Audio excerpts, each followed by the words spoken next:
Hello po sa ating lahat, Team EDSI. So, super late na po akong nakagawa ng reaction video. Patungkol nga po ito, So, totoo nga po ang sinabi ni Beyonce patungkol kay Edu. So, ito nga po yung patunay.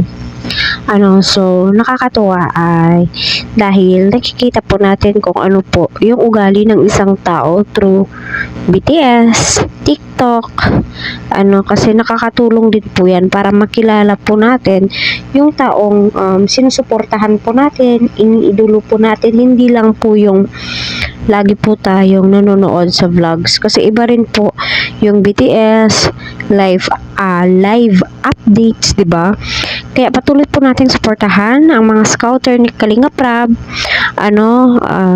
Wag po natin skip ang kanilang ads. Also, Kuya Val Santos Matubang, Kalinga Prab, and Kalinga Ed, saka si Kalinga Edu. Para sa ganoon ay marami pa po ang kababayan po natin ang kanilang matulungan. So, kita naman po natin doon sa question and answer portion, kilay napapaamin na po sila at sinasabi po ni Beyonce na iba po yung samahan nila ni Kalingap Edu kapag off-cam. Napakakulit ni Els, caring, thoughtful, lahat matulungin, ika nga po ni Beyonce, pero alam na daw po nila Kalingap Prab yan. So, unti-unti na pong nagiging nazi itong si Eds. So, maraming salamat syempre dahil dyan sa mga BTS. Ito po yung background po natin. Ito po yung time na nagti-TikTok si Carla, Joy, at saka si Justin ba yun? At saka si Edu, di ba napakakulit po niya. At viral na po yung TikTok po na yun.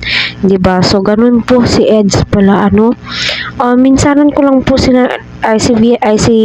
Eds nakikitang sumasayaw kapag yung team song ng Team Kalinga, may mga or groupings like nila Kalinga Prab yun. Pero ngayon, kita mo, napaka-active po ni Kalinga Edu sa pagti-TikTok, Kaya, totoo yung sinabi ni Beyonce na makulit si Edu. So, looking forward na magti-TikTok din po itong si Beyonce at saka si Kalingap Edu soon. Hindi man ngayon, malay mo, di ba?